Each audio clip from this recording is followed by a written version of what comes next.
सोलापूर दौऱ्यावर आगामी काळात निवडणुका आहेत, कशा पद्धतीने तयारी करते कार्यकर्त्यांची काय चर्चा होती? आज खरं तर सोलापूरला येण्याचं कारण असं होतं, दक्षिण सोलापूरमधील काही नगरसेवक, काँग्रेस या पक्षाचे सरपंच, ग्रामीण भागातील सरपंच, उपसरपंच, इतर पक्षाचे पदाधिकारी, पतसंस्थेचे चेअरमन हे राष्ट्रवादी काँग्रेस पक्षामध्ये प्रवेश करणार आहेत.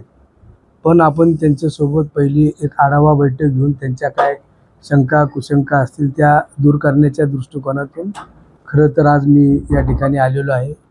येत असताना नव्यानेच राष्ट्रवादी काँग्रेस पक्षाचे जिल्हा अध्यक्ष उमेश पाटील यांच्यासोबतही चर्चा झाली.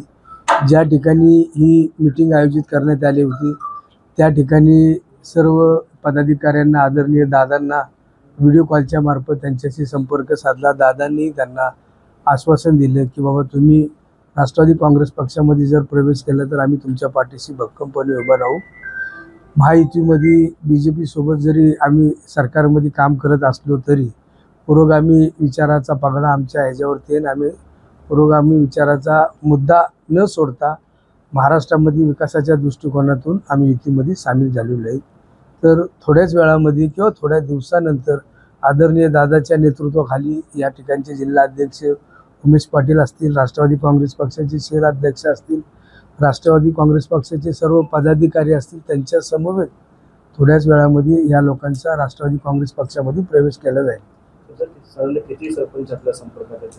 आज ज्या मीटिंगला मी त्या ठिकाणी होतो तर त्या ठिकाणी जवळजवळ 20 ते 22 सरपंच, उपसरपंच खरं तर येण्यासाठी मलाच 1.5-2 तास उशीर झाल्यामुळे काही जण येऊन त्यांनी सही करून सिग्नेचर करून आम्ही येतो म्हणून असा फोन केला आणि निघून गेलेले. तर आपण गेल्या 3 वर्षांपासून सत्तेमध्ये आहात. हिंदू मिलमधला बाबासाहेबांच्या पुतळ्याचं किंवा त्या स्मारकाचं जे काही काम आहे ते अद्यापही कुठे पुढे सरकलेलं पाहायला मिळतं. मला असं वाटतंय की मी आज सकाळी 9-9:30ला पिंपरी चिंचवडवरनं निघलो. 3 का 4 दिवसापूर्वी मी स्वतः शिष्टमंडळ त्या ठिकाणी घेऊन गेलो होतो. आज मला वाटतं ABP माझाने ती बातमी टाकलेली असेल. हिंदू मिल या ठिकाणी बाबासाहेबांचा जो पुतळा तयार करण्याचं काम चालू आहे त्या ठिकाणी मी स्वतः हिंदू मिलचे आपले आंबेडकर स्मारकचे जेवढे समितीचे प्रमुख होते, माझे शासकीय अधिकारी होते आणि मी त्यांच्यासोबत संयुक्त दौरा दिल्ली या ठिकाणी गेलो होतो. खरं तर ते राम सुतार म्हणून मूर्तिकार आहेत, त्यांचे वय 100 आहे. त्यांनी आत्तापर्यंत जवळजवळ 1000 ते 1200 छत्रपती शिवाजी महाराज असतील, छत्रपती संभाजी महाराज असतील, सरदार वल्लभभाई पटेलांचा पुतळा असेल आणि आता आपला बाबासाहेबांचा 1000 ते 1200 पुतळे विविध महापुरुषांचे त्यांनी केलेले. मी प्रत्यक्षात भेट त्या ठिकाणी दिल्यानंतर असं जाणवलं की आता ते प्राथमिक जे काम चालू आहे ते बुटाचं काम चालू आहे. तर साधारणतः अंदाजे बुटाची लांबी 65 फूट आहे, 65 फूट अशी लांबी आहे आणि 35 फूट रुंद आहे.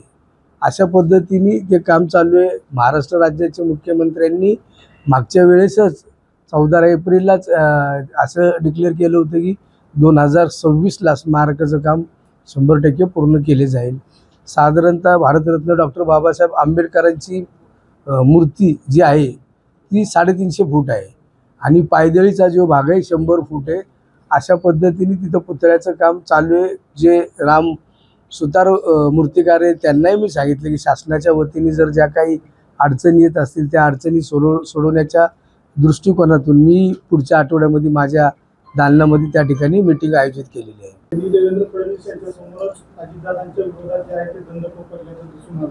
मी पैलवान आहे, घाबरत नाही, अंगावर गांधीची सवय आहे असं त्यांनी फडणवीसांच्या समोर अजित पवार म्हणून कार्यक्रमाच्या वेळी त्यांनी ते काढलेले उद्गारे, त्यामुळे मला त्याबद्दल काय म्हणायचं नाही आणि मला माहितीही नाही त्याबद्दल.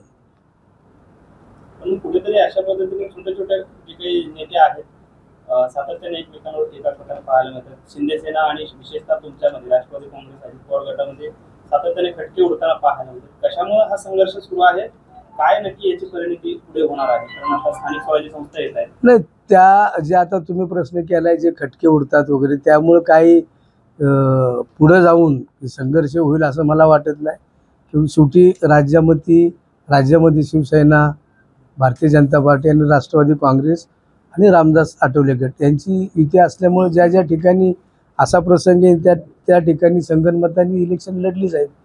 वाद होण्याचं काही कारणच नाही. सातत्याने दिसते निधी वाटपाच्या बद्दल अजित पवारांच्या बद्दल तक्रार केली जाते. तुम्ही आता असं म्हणालात की पुरोगामी विचार आमच्यात आहे, पण दोन्ही पक्ष असं म्हणतात की आम्ही हिंदुत्वाच्या मुद्द्यावर एकत्रित आहोत. विचारांची पण एकत्रीकरण दिसत नाही. निधी वाटपाच्या बद्दल तक्रारी होत आहे. मला नाही वाटत की ज्या तक्रारी झालेल्या असतील त्या तक्रारीचं उत्तर, त्या तक्रारीचं निरसन आदरणीय दादांनी केलेलं आहे. विचारधारेच्या बद्दल काय म्हणतात? आम्ही आमचा मुद्दा सोडलेला नाही ना. आम्ही महाराष्ट्राच्या विकासासाठी भारतीय जनता पक्षासोबत आमची युती आहे. त्यामुळं भारतरत्न डॉक्टर बाबासाहेब आंबेडकर असतील, शाहू फुले आंबेडकरांचा विचारच्या दृष्टिकोनातूनच राष्ट्रवादी काँग्रेस पक्षाची स्थापना झालेली आहे आणि त्या विचारावरच राष्ट्रवादी काँग्रेस पक्ष वाटचाल करत आहे.